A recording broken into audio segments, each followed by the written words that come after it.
Para la cruz no le va a caer encima, digamos, o sea, no va a suceder lo que dice la profecía, que se precipite sobre nuestras cabezas y que su sangre se derrame sobre nosotros. Aún si fuera así, tan lejos todavía.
Esta tarde, como les decía hoy al finalizar la pasión, desde hoy hasta las vísperas, primeras vísperas de la vigilia, el día de mañana, es el único día que la liturgia nos permite adorar la cruz de Cristo, adorar al crucificado. Y tiene tanto valor de adorarlo al crucificado como adorar a Jesús presente en la Eucaristía. Es el mismo, el que está en la cruz es el que está en la Eucaristía, y el que está en la Eucaristía de un modo distinto, pero el mismo, está también justamente el crucificado. Es el día que se nos permite incluso estar de rodillas frente a Él en actitud total de adoración, porque es de allí donde justamente nos vino la salvación, es allí donde Jesús nos reconcilia con el Padre. Y por eso cuando se habla también en lo litúrgico, en la sacramentalidad, sobre todo en los sacramentos, se va a decir que Él es Rey, es profeta y es sacerdote, y reina justamente como trono la cruz, como altar donde se inmola la cruz, lugar donde ejerce su ministerio es la cruz. Y por eso también este día queríamos dedicar a una simple reflexión en torno a la pasión de Cristo para nuestra vida y también lo que ella significa a lo largo de la historia de la Iglesia, en la historia de la salvación y su implicancia en nuestra vida.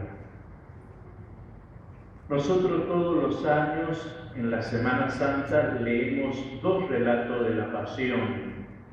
Tomemos y hablemos de Semana Santa, comenzando con el Domingo de Ramos, como la Semana Mayor, el domingo, día de Ramos en la Pasión del Señor, que abre justamente la semana. Y ese día ya se lee un relato de la Pasión que, de acuerdo a la distribución del año litúrgico, los ciclos del año litúrgico, el año A leemos la Pasión según San Mateo, en el año B la de Marcos, y el año C, que nos indica el ciclo litúrgico, la de Lucas. Es decir, el Domingo de Ramos siempre tiene la variante de que vamos rotando la Pasión, la lectura de la Pasión. No así el Tríduo Pascual. El Tríduo Pascual siempre tiene ya lecturas fijas que son leídas y proclamadas todos los años. Así como el día de la Cena del Señor escuchamos en la primera lectura la cena pascual del libro del Éxodo, luego la institución institución de la Eucaristía, el relato más antiguo que nos da testimonio Pablo, y el lavatorio de los pies del Evangelio de Juan, el día viernes, se lee, se proclama el cántico del siervo sufriente, el cuarto cántico de Isaías, la carta a los hebreos y lo que es inamovible, el Evangelio de Juan. Entonces nosotros, frente a esta temática que nos propone la liturgia, quizás nos hacemos una mezcla o tenemos más acentuado elementos de la pasión que nos traen los evangelios sinópticos, ya sea Mateo, Marcos o Lucas, o elementos que provienen de la pasión y que tenemos acentuados que vienen del Evangelio de Juan. Hay que recordar que tanto Mateo, Marcos y Lucas, sobre todo Mateo y Lucas, dependen, según los especialistas y los estudios que ha favorecido el avance en la Sagrada Escritura, es el evangelio más antiguo después de las cartas de Pablo, sería el primer escrito del Nuevo Testamento. O sea, lo primero en el Nuevo Testamento tenemos cartas paulinas, algunas cartas de Pablo, después tenemos el Evangelio de Marcos y posteriormente tienen como fuente en la que se inspiran y en la que recurren tanto Mateo como Lucas. Asimismo, cada evangelio, tanto Mateo como Lucas, además de tener como la fuente principal de su inspiración el Evangelio de Marcos, van a tener también otras fuentes, es decir, de las cuales se alimentan para determinados relatos y determinados matices que le dan al Evangelio. Hablando de fuentes, matices y que le dan cierta dirección a los evangelios, tenemos que recordar primero y hacer la salvedad que un evangelio, primero la palabra significa buena noticia, buen anuncio, que significa la buena noticia justamente es algo bueno para todo el pueblo. En este caso es la buena noticia, algo bueno para toda la humanidad. Al ser una buena noticia, si bien tienen datos geográficos y de la historia, no es un libro de historia, no es un libro de geografía, no es un libro de cultura y de sociología. Es decir, si bien en los evangelios podemos encontrar tradiciones culturales, sociales, políticas, religiosas, datos de la historia y geográficos, no son un libro que uno tiene que seguir científicamente como si fuese un libro de biografía, de geografía, de sociología, de cultura, es decir, en ello hay datos. ¿Qué es el Evangelio? Ante todo, el Evangelio es una buena noticia de Cristo que viene a salvar a los hombres y a salvarlo en un contexto determinado, que da fruto ese contexto determinado donde es anunciada la buena noticia, salva al hombre justamente, y de ahí surge el texto. Por tanto, el Evangelio de Mateo está dirigido a una comunidad de judíos que se convierten al cristianismo, y por eso el autor del Evangelio todo el tiempo va a estar preocupado en los mínimos detalles de mostrarle a esta comunidad que ha creído que Jesús es el Mesías, el que fue anunciado por los profetas que esperaban sus padres y que en la plenitud de los tiempos se ha cumplido y Dios lo ha enviado, mostrarle de qué manera las profecías del Antiguo Testamento se van cumpliendo en la persona de Cristo. Cristo realiza esto o aquello porque así lo anunció el profeta tal o cual. El Evangelio de Marcos, que es la fuente originaria de los dos, tanto de Mateo como de Lucas, está escrito a una comunidad que está viviendo en Roma y está bajo la persecución. Muchos tratan de encontrar ahí el motivo del silencio mesiánico, es decir, si uno toma toda la primera parte del Evangelio de Marcos, constantemente Jesús no quiere que se divulgue quién es. Es decir, los espíritus impuros saben quién es Él, la multitud no descubre, no logra ver quién es, y el que lo percibe, Él lo manda callar. Algunos dicen es porque de esa manera, digamos, solamente este Evangelio estaba dirigido a esta comunidad para sostenerlo en la fe, justamente en medio de las persecuciones. Por eso también es un Evangelio mucho más, también que habla del aspecto humano de Jesús, del sufrimiento, del fastidio, es decir, nos muestra una cara, un aspecto de Jesús. Mateo nos va a mostrar otro aspecto y Lucas otro aspecto de Jesús. Es decir, ningún evangelio agota por sí mismo la figura y la imagen de Jesús y mucho menos su mensaje.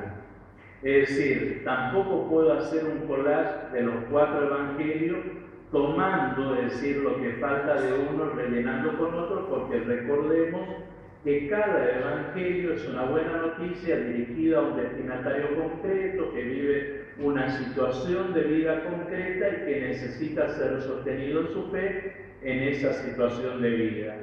Por tanto, cometería un grave error empezar a mezclar, digamos, literalmente lo que le falta a uno, pegarlo del otro, porque cada uno está respondiendo a una necesidad concreta y está respondiendo a un orden teológico y teleológico, es decir, fin que tiene el Evangelio. Es decir, toda la estructura del Evangelio tiene un fin y todo el Evangelio en sí tiene toda una teología propia. Por eso yo no puedo empalchar un Evangelio con otro, porque si no sería mezclar, sacar de contextos conceptos teológicos que son propios muchas veces de la comunidad de la que proviene el Evangelio. En Lucas vamos a encontrar, Mateo ordena su Evangelio en 7 discursos. Recordemos porque también son 7 las bienaventuranzas y aquellos que estuvieron en la charla acerca de la primera Navidad, cuando hablábamos de las oberturas parabólicas, recordarán que decíamos que justamente tanto la infancia, el Evangelio de la infancia en Lucas y en Mateo eran unas oberturas, que esta obertura es una pieza musical que en síntesis está contenido todo el cuerpo que después se va a desarrollar a lo largo de la obra musical. En estos evangelios se dicen oberturas parabólicas, es decir, son pequeñas parábolas que están unidas que después se desarrollan a lo largo de todo el evangelio, es decir, que van desarrollando y van concluyendo también en el mismo evangelio. Por eso Mateo tiene 7 bienaventuranzas, 7 sueños, es decir, el número 7 es importante porque lo va estructurando en base a ese número. Marco, en cambio, tiene una división más sencilla. Marco va a la primera parte directamente hasta la profesión de fe de Pedro, cuando Jesús le pregunta qué dice la gente, qué dicen ustedes, y la última, la profesión que hace el centurión romano ya frente a Jesús crucificado. Vemos cómo de esa manera también la comunidad a la que Marcos se dirige de alguna manera está compuesta por un grupo de judíos que vivían probablemente en la ciudad de Roma y que han abrazado el cristianismo, y también personas que provenían del paganismo y que abrazaron el cristianismo. Por eso la profesión de fe de la primera parte se cierra con la profesión de fe de un judío, es decir, Pedro, tú eres el Hijo de Dios, mientras que en la segunda parte está la profesión de fe en boca de un pagano, es decir, verdaderamente este hombre era hijo de Dios. Hijo de Dios también un título que recordemos en el Imperio Romano en tiempo de Jesús lo otorgaban a los emperadores.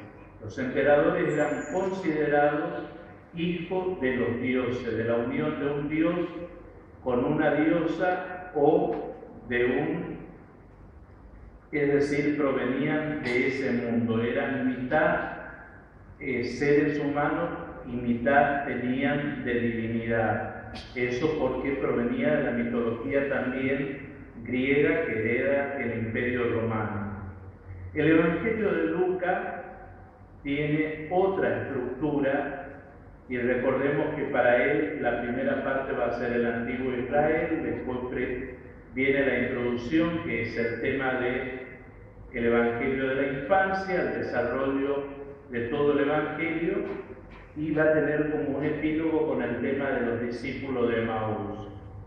¿Qué es lo central de Lucas? Lucas está dirigida a una comunidad que proviene del paganismo, y por eso el Evangelio siempre va a acentuar todos aquellos aspectos donde Jesús tiene un trato muy particular y especial con la gente que son paganas, es decir, con aquellos que no pertenecen a la esfera o al ámbito social, cultural y religioso del pueblo de Israel, ni siquiera de los que están en la diáspora, es decir, directamente personas que no estaban contempladas dentro de la alianza como aquellos herederos y depositarios de la salvación. Y por eso así tenemos esas joyas que nos trae, por ejemplo, Lucas, y nos recuerda a Jesús como el buen pastor, el que va, deja las 99 y busca la perdida, del drama perdido, es decir, de la mujer que barre todo hasta encontrar una moneda que hoy sería de 1 centavo, que no tiene ningún valor.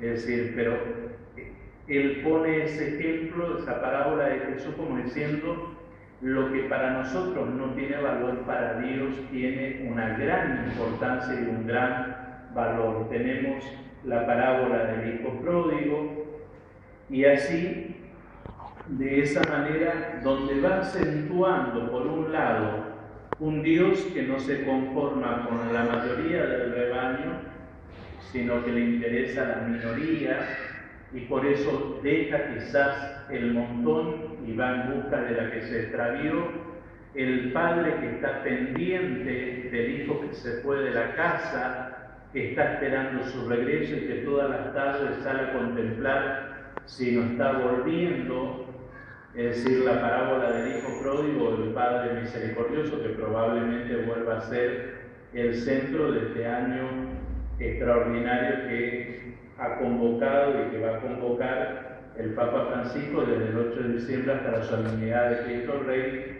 del 2016, año dedicado a la misericordia. Seguramente ahí nos reuniremos y seguiremos profundizando estos aspectos del Evangelio de Lucas. El Evangelio de Juan, decíamos que tanto Mateo y Lucas tenían como fuente de inspiración el Evangelio de Marcos. El Evangelio de Juan hace su propio camino al margen de los otros 3 evangelios. Y la fecha que les dan los especialistas de redacción final a este evangelio ronda entre el año 90 y 110 de la era del cristianismo. Como lugar se dice que es la comunidad de Éfeso, sobre todo por las características teológicas que tiene, por la filosofía de trasfondo que está detrás del evangelio y la teología que maneja. ¿Y por qué Juan hace su propio camino?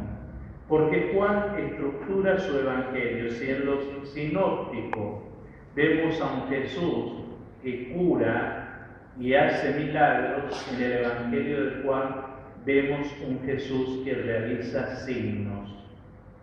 Es decir, y el evangelio está estructurado en base a 7 signos, como la estructura más simple sería en que mi hora no ha llegado, mi hora ha llegado. Es decir, entre un prólogo y un epílogo, Juan estructura el Evangelio en la primera parte. La hora no ha llegado. Se abre con el primer signo, que es la boda de Caná, el agua convertida en vino, y donde a María le dice justamente: mujer, ¿qué tengo que ver? ¿A mí qué? En definitiva le dice eso. ¿Y a mí qué? Que se le haya terminado, ¿qué tengo que ver yo? Mi hora no ha llegado. Es decir, no es el momento de los desposorios escatológicos del cordero con la esposa, el esposo con la esposa. María, ¿qué va a hacer? La figura de María que nos da ahí es: hagan lo que Él les diga. Es decir, si Él quiere, hagan lo que Él quiera. En definitiva, es decir, disponer a los discípulos para que obedecieran al Maestro. Y dice: este fue el primer signo que realizó en Caná de Galilea, y sus discípulos creyeron en Él. Tenemos que ver, en esto quizás tienen algo de común los evangelios sinópticos con Juan. Tanto los milagros como los signos siempre tienen la finalidad de suscitar la fe en el auditorio. Es decir, no quedarse con el mero signo, no quedarse con el mero milagro. No se le duerman. Algunos están cerrando los ojitos, no creo que sea de levitación. Es decir, es suscitar la fe, es despertar la fe en el auditorio. Ahora, esa fe, si no es despertada bien, o aquel que no se preocupa porque se despierte su fe, o su vida, que no se caiga en el sueño, ¿qué pasa? Se quedan en el mero signo, en el mero milagro. Y recordemos que en lo sinóptico el milagro me está hablando de una realidad detrás. Hay algo que me está diciendo. Todos los milagros que son realizados en los que nos transmiten los evangelios sinópticos ya fueron preanunciados por los profetas.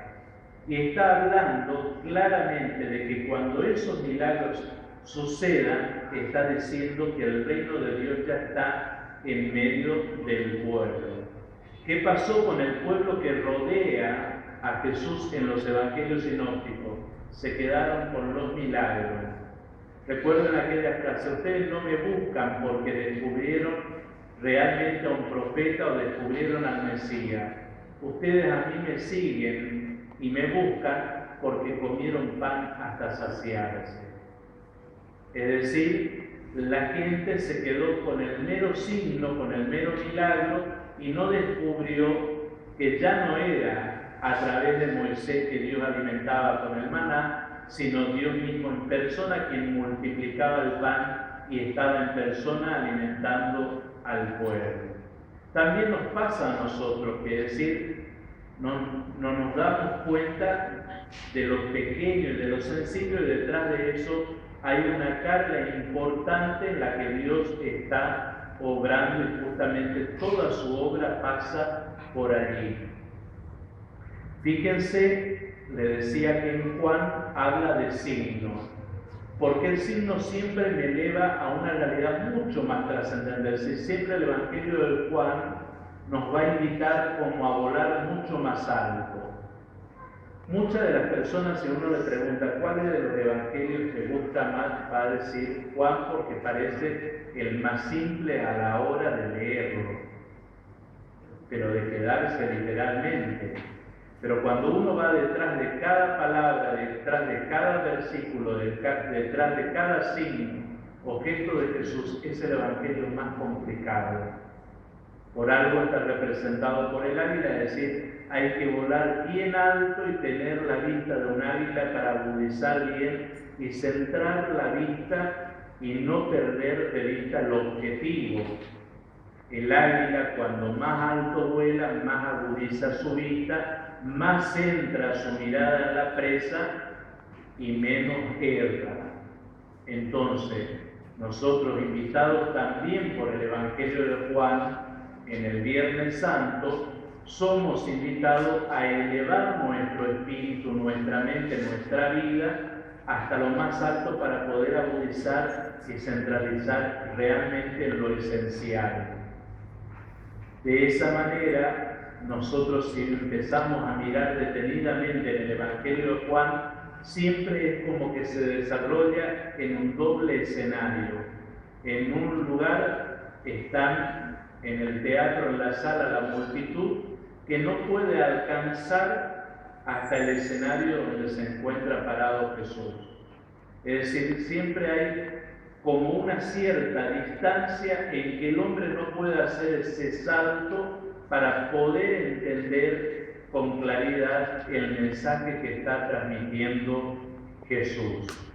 Recordemos un diálogo que es muy común y quizás lo tengamos en la memoria, que es el diálogo que se produce con Nicodemo.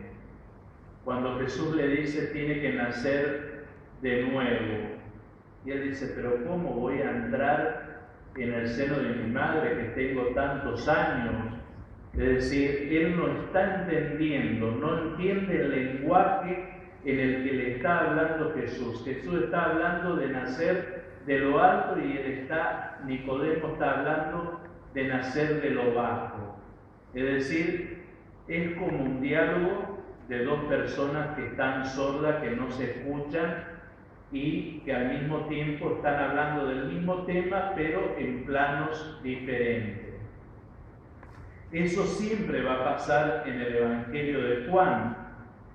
Recordemos también, si hablábamos de la hora que se inicia con las bodas de Caná, cuando él va a reunirse con sus discípulos en la última cena, que es común en los otros evangelios tener la institución de la Eucaristía.